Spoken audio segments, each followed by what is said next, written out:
Hi, welcome back. This is Ant from Speakerstack Music. In this video we're going to carry on looking at creating a rock song in Ableton. It's the third video in a sequence of videos. In the last video we had a look at the drum section, and in the previous video I played you the song and showed you how I'd set the template up in Ableton. So in this video we're going to have a look at the bass synth and the low synthesizers which I've dropped into the track, which are on tracks 9 and 10. Before we do so, I'm just going to quickly show you how the track is sounding.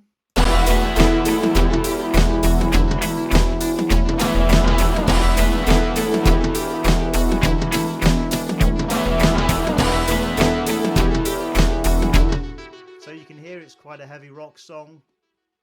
The bass synth is sounding like this.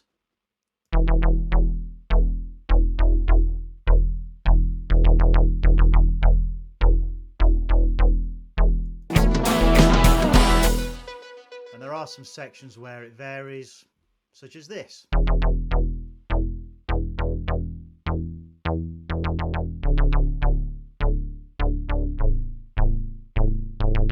And then the low synth, again, is quite straightforward in certain sections, and then it does vary for the chorus breaks.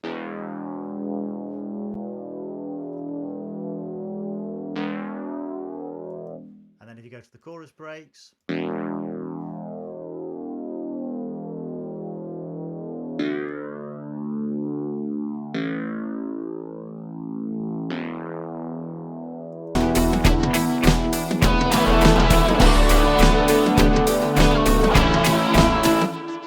so both of the synthesizers are quite straightforward, but there's a lot going on in the song in terms of guitars and other melodies, so I didn't want to overwhelm the track by having too complicated a bass synth or a low synth line. I just needed something that underpinned the song and gave it some low end.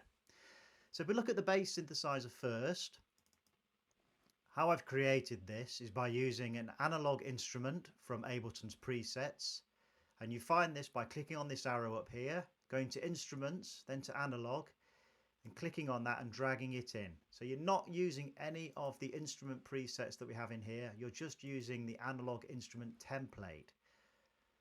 And that really is allowing you to create your own synthesizer sound.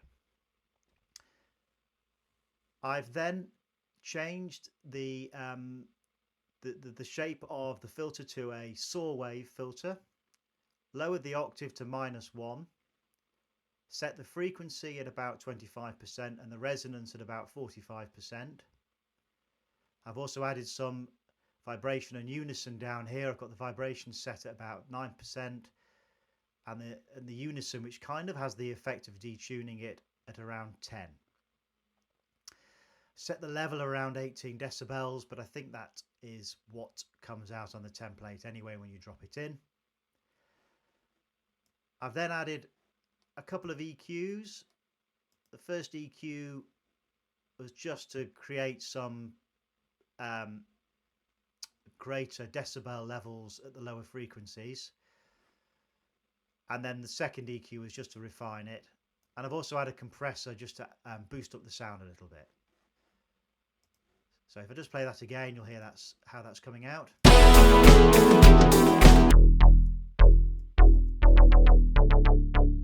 So this is really just showing you how I've created it. Obviously, when you put your bass synthesizer in there, you can create your own sound, and you can do that. Just stop this a second. You can do that mainly by altering the frequency and the resonance parameters here. So if I just play that, I'll give you an idea of the different varieties you can have.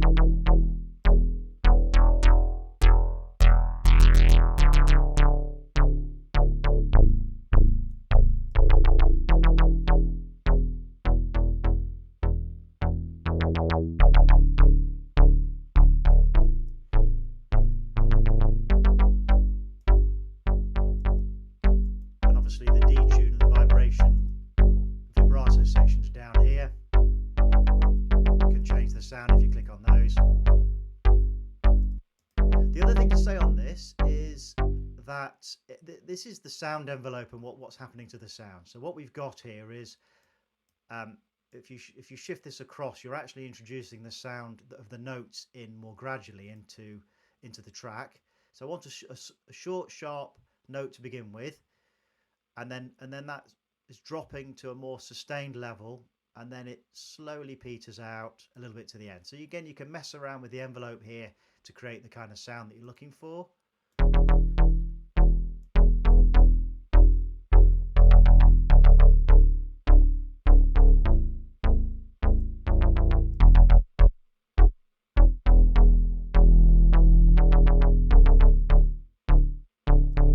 Something that's fairly solid,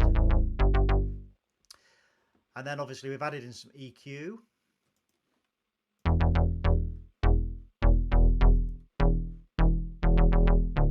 So with the first EQ it was still sounding a little bit too top-ended, so added in the second EQ just to boost the lower frequency, the decibel range of the lower frequencies, and then compressor. So the EQs you can find by going into audio effects, then EQ8, and again just dropping that in, and that essentially provides you with this. And then each of these numbers here relates to a particular range in the frequencies, and you can use EQ to position the bass synth in the lower frequencies, which we've done here, dip it in the mid frequencies, which is where we can have more of the guitars and mid synths going on, so we don't want it dominating that part of the sound. And then you can again refine it with a second EQ if you need to, and then a bit of compression on the end. And that's the bass synth. Similarly for the low synthesizer, again dropped in another analog instrument, which, as I've said, you can go to the instrument section, analog, and then dropped in. Again, another saw wave filter, slightly detuned it, and again the frequency and the resonance at about a little bit less resonance than on the bass synth, and I put vibration unison and this feature here, which is kind of a glide feature, just morphs the notes together a little bit. So if I'll just show you how that's sounding.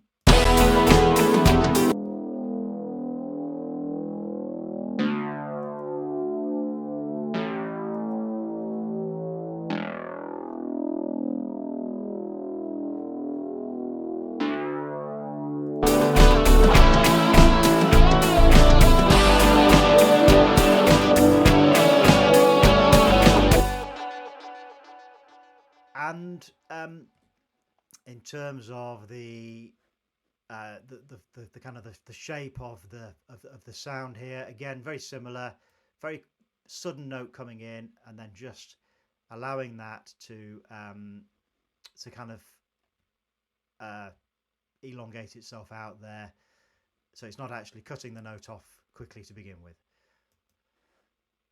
And then again an EQ, but this time applying a low cut filter or a high pass filter to get rid of all of the lower frequencies, because we don't want the synth going into the sub frequency range. We're not adding in a sub bass here.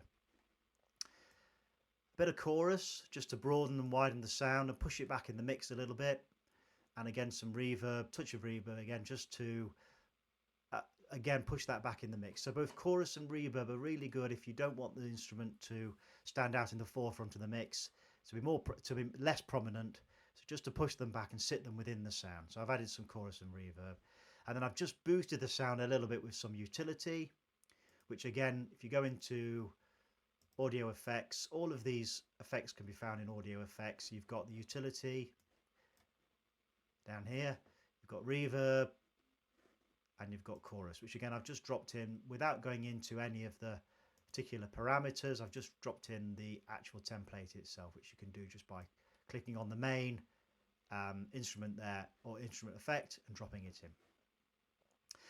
So that concludes the video. Those are the bass synths and the low synths.